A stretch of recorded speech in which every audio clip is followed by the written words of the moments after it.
Hey, we're going to be in Matthew chapter 5. Matthew chapter 5, we're continuing through the Sermon on the Mount. Next week, we're going to go back to the very beginning of Matthew because next week is the first Sunday in Advent. So we're going to begin talking about the birth of Jesus and be more gearing up toward Christmas. But for today, and then we'll come back after Christmas to the Sermon on the Mount. But for today, we're in Matthew chapter 5. Our dishwasher at the house has been broken. And so, I took a coffee cup out of the dishwasher the other day, and it looked clean, on the outside. But then when I looked inside of it, it was, kind of filthy on the inside. And so I said, hey, something's wrong here. And that reminded me of a story from back when I was going to college. And I was living in this house one summer in Brownwood, went to Howard Payne. And I was living in this house this summer with a few guys, and living as cheap as I could. And I was working in construction. I was working, about 80 hours a week, and then I was also driving about 40 miles away doing as a youth pastor. And it was a crazy summer, and you don't remember most of it just because I was running from one end of the day to the next. But I came in from work one night. I live with a couple of slobs, okay? I'm not going to lie. I'm not going to mince words. One of the guys especially, real slob. And I came in one evening, and I was tired, and maybe you've been here, maybe you've done something like this, but I took a glass out of the cabinet and just absentmindedly filled it up with Coke and just slammed it, just drank it all the way down. And as I drank the last drop, I opened my eyes, and I see that the bottom of the glass is filled with old mayonnaise. It really wasn't a refreshing moment, It really took away from the experience. But, the outside of the glass was clean, right? Whoever washed it said, okay, I'll get the outside clean. The outside of the glass was clean, but the inside was filthy. And Jesus over in Matthew 23, if you want to hold your place in Matthew 5, we're going to kind of go back and forth today. Jesus over in Matthew 23, verse 25. Matthew 23, verse 25 says, "Woe to you, scribes and Pharisees." He's talking to the religious leaders, the religious elite, the people who most would have thought had it together. He said, "Woe to you, scribes and Pharisees, hypocrites! For you clean the outside of the cup and the plate, but inside they are full of greed and self-indulgence. You blind Pharisee, first clean the inside of the cup and the plate, that the outside may also be clean." When we're washing dishes by hand, it's possible to clean the outside of the cup, but the inside is still filthy. But if we clean the inside of the cup, pretty much as we're in the process of cleaning the inside of the cup, the outside gets clean in the process. And what Jesus is talking to the Pharisees about and the religious leaders of his time was, they were trying to clean people up from the outside in. They were so focused on external behavior that the heart wasn't getting affected. The heart wasn't getting impacted. The heart wasn't getting transformed. Not sure if we're familiar with this kind of thinking. I think it died out a long time ago, right? We don't encounter this anymore. Yeah? No? Yes? Okay. That connects for me with a story I read, or an article I read on the internet last week. And the title was "The Rise of the Dones." The Dones. People that are done. And it was an article talking about how people that have been faithful and committed in church for years, people who've been leaders, people who've been regulars in church, are leaving churches in droves, maybe never to come back. Among the reasons, and this is a quote from the article, after sitting through countless sermons and Bible studies, they feel like they've heard it all. One of the interviewees said, "I'm tired of being lectured to. I'm just done with having some guy tell me what to do." Hey, I personally take offense at that one, but I get it. I'm tired of having some guy just tell me what to do. The Duns are fatigued with the Sunday routine of plop, pray, and pay. They want to participate. There's a sense of, I want to be part of something. I want to be part of ministry. And often what we've experienced in church has a lot of similarities to the righteousness of the scribes and Pharisees that Jesus is going to talk to us about today. There's some connections between this article, I believe, and the text we're going to be in today. Maybe some of us have been asking, hey, what's the point? What's the point of this church thing? Why do I get up and do this? What's the point of being a part of it? Maybe some of us are on the verge of being burned out. Maybe some of us in this room today are on the verge of being done. And there was a time in my life, I don't know if I'm supposed to say this or not, but there was a time in my life when I was done with church for a while. But there's been a couple of key points in my life, a couple of key moments in my life where I've seen the church at her best. And I've seen the church at her worst. But there's been a couple of key moments in my life where I was just broke. And the church has been the church in my life. The church has been there for me, has rallied around me, and my life has been transformed because of it. I'm standing in front of you before of it. But maybe some of us are wrestling with, maybe I'm done with church. And maybe some of you have been done with church. And you're back this morning and you're kind of testing the waters a little bit. You're kind of saying, hey, do I want to mess with this thing at all? Maybe you've just come to kind of check us out and see what's going on. I know what the church can be. Many of you know what the church can be, and yet often we're not that. And I think some of that's, or a lot of that's connected to what we're going to be talking about this morning. So we ready? All right, so remember the Sermon on the Mount began with the Beatitudes, this prophetic announcement from Jesus that the unlikely are blessed. That you're not blessed because you've got great things going for you or you've done something to earn it. We're blessed strictly because God's kingdom has come near in the person and the work of Jesus Christ. Whoever you are, you can be blessed because God's kingdom has come near. No matter what our circumstances are, we can be called blessed because God's kingdom has come near. Jesus has come. God's not far away. We can be part of what God's up to here and now and forever. Therefore, we are blessed. And then last week, we saw Jesus call us the salt of the earth and the light of the world. If you remember in Genesis, when we were going through Genesis a few months ago, if you don't remember, just nod. Don't tell me you don't remember. But trust me, we were going through Genesis a few weeks ago. Some of you may remember. And early on, around chapter 12, God calls Abram and says, "I'm going to make a people out of you. You're going to be my covenant special people, and you're going to be a light to the nations." He tells Abram that he's going to be blessed by God, and he's going to be a blessing to others. And now here's Jesus calling us blessed, and just like God told Abram that he was blessed and would be a blessing, and just like God told Abram that he would be a light to the nations, Jesus is telling us, you're blessed and you are the light of the world. In other words, Jesus is saying, the people of God that God's always intended to have, that God's always been about creating, he's saying that's you. You're the light of the world. You're the salt of the earth. You're the people of God who God desires to work through to demonstrate restoration and reconciliation and redemption to this world. You're those people because Jesus has come and made us part of those people.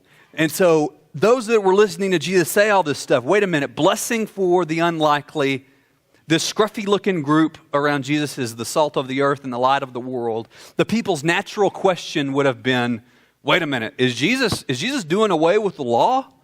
Is he tearing out the Old Testament, the law and the prophets? Is he doing away with it? That would have been kind of the murmuring and the questions people were asking, because what they were hearing from Jesus was something really radical, and it's not something that they were hearing from others. And so Jesus addresses that in Matthew chapter 5, verse 17 through 20. He says, "Do not think that I have come to abolish the law or the prophets."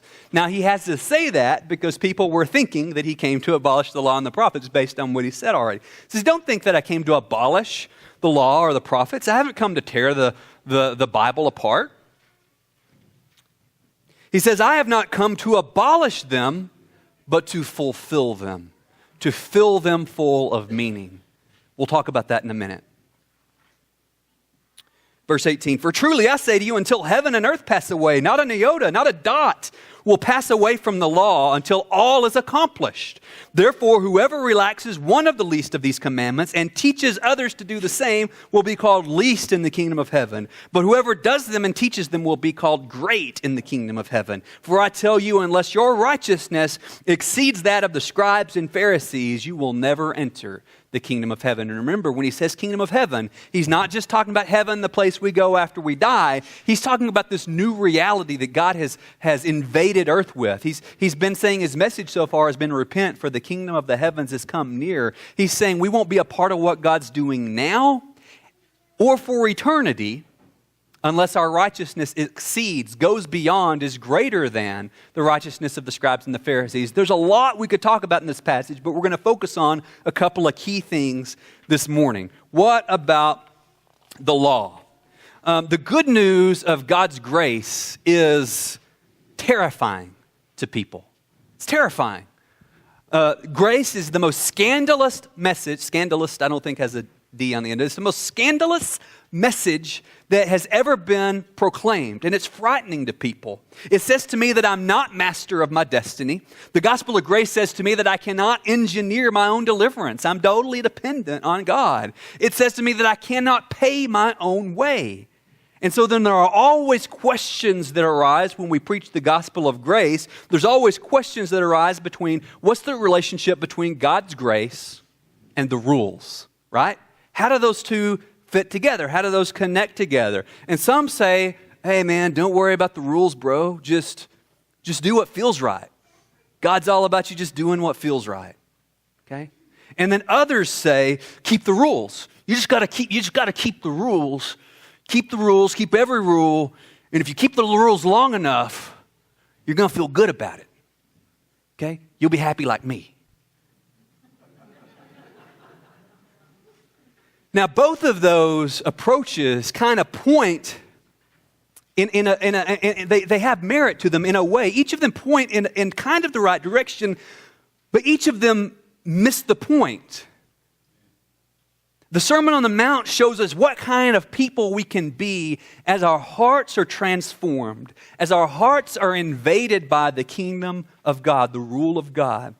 As His will is done in us as it is in heaven, we become the kind of people who are characterized by transformed hearts. We become the kind of people, listen, this is the most important thing, we become the kind of people who don't just do the right things. We become the kind of people who do the right things. We've tended to just focus on do the right things, but Jesus wants to make us the kind of people who want to do the right things, for whom doing His will flows from our hearts because our hearts have been transformed. It's kind of like, guys, when your wife says, I don't want you to do that, I want you to want to do that. And you're like, what? Doesn't make any sense. It's kind of like that. It's not about just doing it. It's about Him transforming our hearts to where as our hearts are transformed, suddenly the rules don't become just rules anymore. They become, hey, yeah, that's the natural way I would live my life. Dallas Willard said, the law is not the source of righteousness. It is the course of righteousness. We can keep the rules all day long. It's never going to make us righteous. But as God transforms our heart, we're more and more going to be the kind of people who live God's way. Because that's going to be more and more what our heart desires to do. And this is a process. It doesn't happen overnight. So Jesus, in this passage, affirms the importance of the law. But what else he does is he points to himself as the fulfillment of the law. People have written thousands and thousands and thousands of pages about the relationship between Jesus and the law. We're not going to get all that nailed down today. But in essence, he points to himself as the fulfillment. He says that he's the point of the Old Testament, which to them it would have just been the Bible because there wasn't a New Testament yet. He's saying, I'm what the law and the prophets were pointing to. The law and the prophets was a way of referring to the entire Hebrew Bible, what we call the Old Testament. He says, it all points to me. And he fills it full of its intended meaning. He says he didn't come to abolish the law, but to fulfill it, to fill it with deeper meaning. There was always a deeper intended meaning that God had embedded in the Old Testament, and it's always been there, but God's people missed it due to a one-dimensional reading of the text. And Jesus comes along and says, I've come to show you what this was pointing to all along. I've come to fulfill. I've come to not abolish it, but I've come to fill it with deeper meaning. Israel's entire story, what the prophets had talked about, their stories of deliverance and redemption, the entire story, all the commands, all the promises of Israel have pointed to Jesus. And now he comes and he says, I fill them with even deeper meaning than anyone could have imagined. And he's going to flesh out what that looks like through the rest of the Sermon on the Mount as it relates to anger and lust and divorce and honesty, truth-telling, public displays of piety. He's going to work all this out in everyday life. But he's saying fundamentally that his righteousness that he offers is different than the righteousness that the people see played out by the scribes and the Pharisees and the religious leaders. So what does he mean when he says your righteousness has to go beyond that of the scribes and the Pharisees? I mean, the scribes and the Pharisees were the epitome of what people thought righteousness was. I mean, these were the serious Christians. And Jesus says your righteousness has to go beyond theirs if you're even going to enter the kingdom of heaven, even going to be a part of what God's doing now and forever. And so some people have taken that to say, hey, Jesus is meaner than Moses. You got to work even harder than the scribes and the Pharisees. But is that really what he's getting at? Is that really what he's saying? It can't be in light of everything else he says. So what is greater righteousness than the scribes and the Pharisees? First, let's remind ourselves what righteousness means. All right, righteousness, as we saw in Genesis, refers to being in right standing before God. And if we're in right standing before God, righteousness also means we're part of his covenant people. We're part of the people of God. That's what righteousness means. Then Jesus is also here in the Sermon on the Mount drawing on Greek philosophical ideas of what righteousness is. Plato wrote a book called The Republic. And the word that he used to describe the quality of good people is the Greek word dikaiosune, which is the Greek word translated as righteousness here. In the world in which Jesus lived, dikaiosune, or righteousness, meant true inner goodness. Or it also was connected to justice towards our neighbors, and it's connected to good character, virtue, doing the right things, not just because we're doing the right things, but because our character is being transformed from the inside out. So Jesus is saying that the scribes and the Pharisees have a certain kind of righteousness.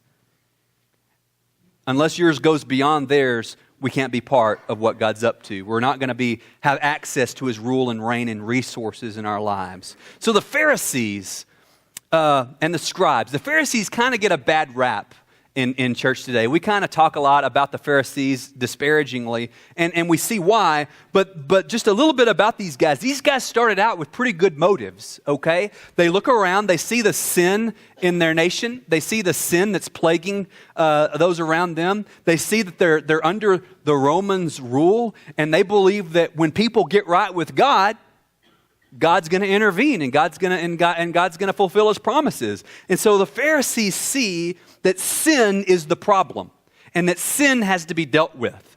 But the problem as Pharisees move along is whose sin did they become more and more obsessed with rooting out? Whose sin? Everybody else's. Somewhere along the way, they forgot to look at the log in their own eye, and they started focusing on the speck in everybody else's. Man, it's so good that that's not an issue anymore, right? But these are a very conservative, political, and religious group, mainly lay people, common people, who want to take their country back, get rid of the sin that's blocking people and holding their country back, and they want to see God's promises fulfilled. So far, so good, right? The problem is they begin so focused on other people's sin that they forgot something. They demanded an exact, scrupulous adherence to the law, but they were so scrupulously focused on obeying the law that sometimes they often missed the forest for the trees. They forgot that the two greatest commandments were love God and love people. And so often they missed the heart of God because they were so focused on keeping the letter of the law.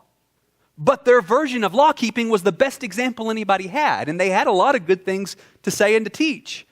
And so when Jesus says your righteousness has to go beyond that of the scribes and Pharisees, people are scratching their heads. The scribes were the most educated religious leaders of their day. They were the religious educators of their time. So the scribes and the Pharisees, I mean, they've got it going on.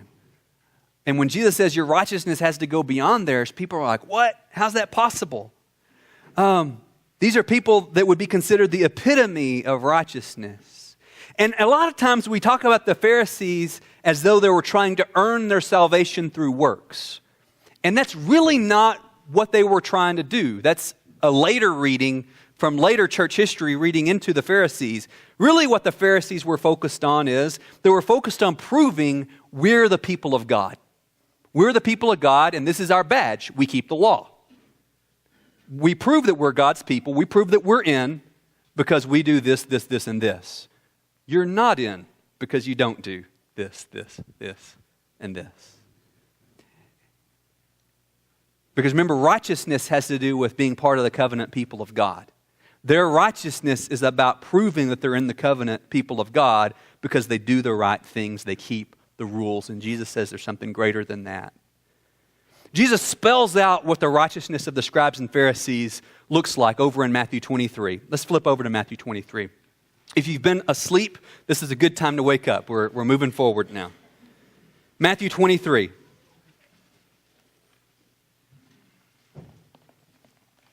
All right. Jesus is going to give woes. He's going to speak woes to the scribes and the Pharisees. He says, "Woe to you, scribes and Pharisees, hypocrites." And this is a really biting commentary on the religious elite of Jesus' day. A people that would be considered good people, okay? And it's easy for us to read these words from Jesus, these woes from Jesus, as he's just, man, he's giving it to them with left and his right, and then his other. But the word woe has it means lamentation. It's a lament. It's grief. Jesus is on his way to the cross, and he ends these words against the scribes and Pharisees with, "Oh, Jerusalem, Jerusalem, how I've longed to gather you under my wings as a mother hen gathers her children." Jesus has compassion in his voice and maybe a tear in his eye. He's regretting and he's sad that he has to say these things to the Pharisees because Jesus he's on his way to the cross to die for them too. So we're there, Matthew 23, verses 1. "Then Jesus said to the crowds and to his disciples, 'The scribes and the Pharisees sit on Moses' seat, so do and observe what they tell you, but not the works that they do. For they preach, but they do not practice. They don't practice what they preach. They tie up heavy burdens hard to bear, and they lay them on people's shoulders, but they themselves are not willing to move them with their finger. They do all their deeds to be seen by others. For they make their phylacteries broad and their fringes long." The phylacteries was the box that they would wear on their head. "And they love the place of honor at feasts and the best seats in the synagogues," verse 7, "and the greetings in the marketplaces and being called rabbi by others. But you are not to be called rabbi, for you have one teacher, and you are all brothers. And call no man your father on earth, for you have one Father who's in heaven. Neither be called instructors, for you have one instructor, the Christ. The greatest among you will be your servant. Whoever exalts himself will be humbled. Whoever humbles himself will be exalted. But woe to you, scribes and Pharisees, hypocrites! For you shut the kingdom of heaven in people's faces. You neither enter yourselves nor allow those who would enter to go in." Now, this is a clue to what the righteousness of the scribes and Pharisees was like. Shut the kingdom in people's faces. They don't go in themselves and they keep others out. "Woe to you, scribes and Pharisees, hypocrites! For you travel across sea and land to make one convert. And when he becomes a convert, you make him twice as much a son of hell as you are. Woe to you, blind guides, who say, if anyone swears by the temple, it's nothing. But if anyone swears by the gold of the temple, he's bound by his oath. You blind fools, who is greater, the gold or the one that's made the gold sacred? And you say, if anyone swears by the altar, it's nothing. But if anyone swears by the gift that's on the altar, he's bound by his oath. You blind men, which is greater, the gift or the altar that makes the gift sacred? So whoever swears by the altar swears by it and by everything on it. And whoever swears by the temple swears by it and by him who dwells in it. And whoever swears by heaven swears by the throne of God and him who sits on it. Woe to you, scribes and Pharisees, hypocrites, for you tithe mint and dill and cumin and have neglected the weightier matters of the law, justice and mercy and faithfulness. These you have ought to have done without neglecting the others. You blind guides, straining out a gnat and swallowing a camel. If you don't think Jesus was sarcastic, watch out. Woe to you, scribes and Pharisees, hypocrites! You clean the outside of the cup and the plate, but inside they're full of greed and self-indulgent. You blind Pharisee, first clean the inside of the cup and the plate, that the outside may also be clean. Woe to you, scribes and Pharisees, hypocrites! You're like whitewashed tombs, which outwardly appear beautiful, but within are full of dead people's bones and all uncleanliness. So also you outwardly appear righteous to others, but within you're full of hypocrisy and lawlessness. Woe to you, scribes and Pharisees, hypocrites! You build the tombs of the prophets and decorate the monuments of the righteous, saying if we'd have lived back then, we wouldn't have killed them. He goes on to say, you would have. That's heavy stuff. And Jesus lays out what it means, what it looks like when he's talking about the righteousness of the scribes and the Pharisees. So based on that chapter, I've put together a list based on Matthew 23 of statements that say, I might be a Pharisee if. Okay? You familiar with, you might be a redneck, Jeff Foxworthy? Jeff Foxworthy says, if you have ever picked your teeth, if you pick your teeth from a catalog, you might be a redneck. You might be a redneck if you've been married 3 times and have the same in-laws. The classic, your dad walks you to school every day because you're in the same grade. You might be a redneck. Or this one I take personal offense to, hits a little too close to home. You prefer car keys to Q-tips. You might be a redneck. If what I say and what I do don't match up, I might be a Pharisee. If I place burdens on other people that I won't carry myself, I might be a Pharisee. If my life is about getting patted on the back, I might be a Pharisee. If I would rather be served than serve, I might be a Pharisee. If I put up barriers between people and God, if I tell people it's all about rules, I might be a Pharisee. If I value the trappings of religion more than God and people, if I value the carpet more than the little feet that run on the carpet, I might be a Pharisee. If I'm constantly looking for loopholes to avoid true godliness while still trying to convince everybody that I'm better than them, I might be a Pharisee. If I keep the letter of the law but miss the point, loving God and loving my neighbor, I might be a Pharisee. If I have an us versus them, in or out mentality, I might be a Pharisee. If I have no humility, I might be a Pharisee. If my life is not characterized by repentance of the log in my eye, I might be a Pharisee. If it's always those people's fault, whoever those people are, I might be a Pharisee. If the solution to our world is to just straighten out those people, I might be a Pharisee. If I'm quick to point out other people's sin and justify my own, I might be a Pharisee. There's a story told. There's a lot of different versions of the story. But famous evangelist D.L. Moody met up with Pastor Charles Spurgeon. Moody was a large man. He was what we'd call rotund. Big guy, all right? Big guy. And Spurgeon loved smoking cigars, all right? And so Moody just kept giving Spurgeon a hard time about the cigars that he was smoking. Finally, Spurgeon says to Moody, I'll lay down my cigar when you lay down your fork. It's easy for us to say my sin isn't as bad as Will's sin. Might be a Pharisee. And if I thought of other people that this list applies to, I might be a Pharisee.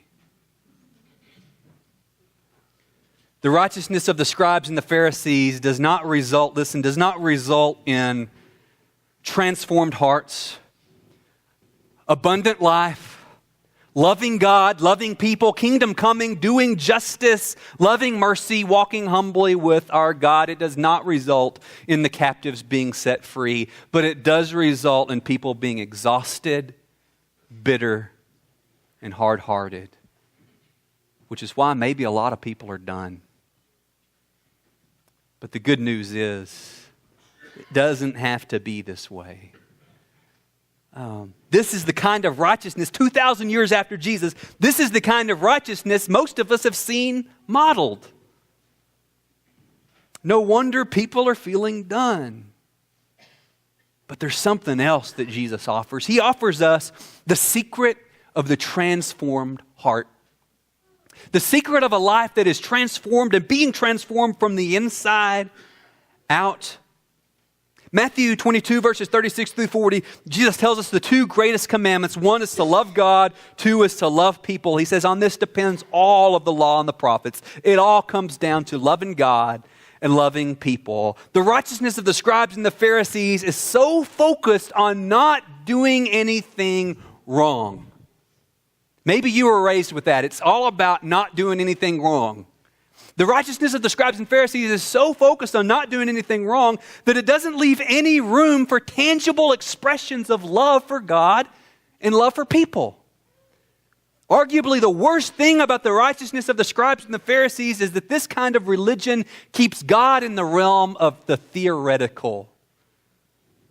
Loving God and loving people are ideas for the scribe and the Pharisee, nothing more. Our hearts aren't transformed. We're not set free, and as a result, we're not part of setting other people free. But God has so much more in mind for you, and so much more in mind for me. In Amos chapter 5, the prophet condemned the people's trappings of religion. How they came and they worshiped every day, but they didn't care about the poor neighbor right up the street. And he says, your worship and your festivals have had enough, God says. He says, let justice flow down like waters. Let righteousness like an ever-flowing stream. The righteousness that Jesus offers us is a righteousness that not only transforms us, but engages us in transforming this world into the place that God intended it to be when He created it. We care about justice. We care about our neighbors. We care about God's glory. He's got so much more in mind. Will read Isaiah 58 earlier.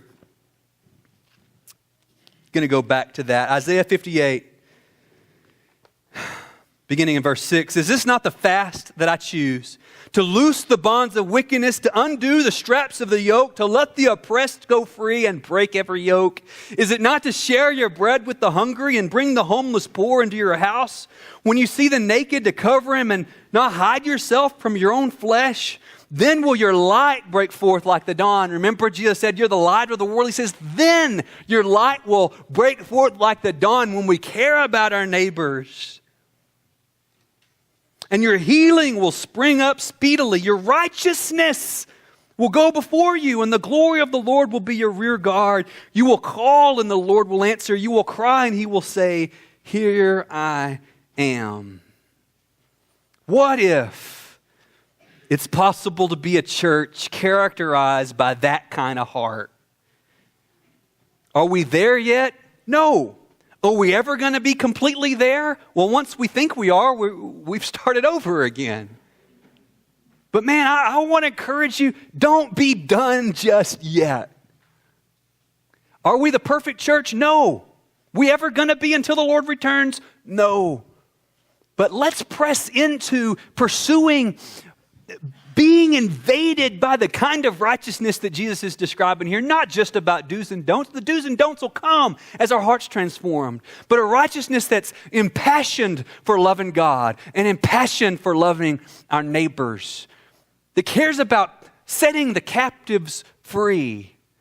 It's not just about not doing the wrong things. It's about becoming the kind of people who are passionate about God.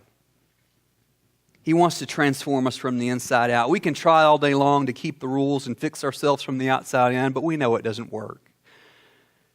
How is God calling you to live out? See, what I get from Amos and what I get for what I get from Isaiah is that, and what I get from Jesus is that if it's Jesus kind of righteousness, it doesn't stop with theory. And it doesn't stop with just saying, I went to church and I'm a decent person. It's lived out in our lives. I want to invite you to dream big. Not about being famous, not about getting recognition. The Pharisee does that. But dream big. What could God use you for? How could God use you to set captives free? How could God use your story of your pain and your brokenness and your trials and your mess ups? How could He use you to be part of setting people free? How can God use this church as we sit right here on I-20, where thousands of women and children are trafficked to be used sexually through our county every single day, week, month, year, where drugs fly through here, where lives are broken? How can God use you? How can God use us to take our righteousness beyond just saying, well, you know what? I didn't kill anybody today. Hey, sometimes that's all we got, okay? I'll admit it. But to living it out. We don't have to leave the church to live out our righteousness. Let's be a kind of community that flourishes in. Are we there yet? No, but you can help us get there.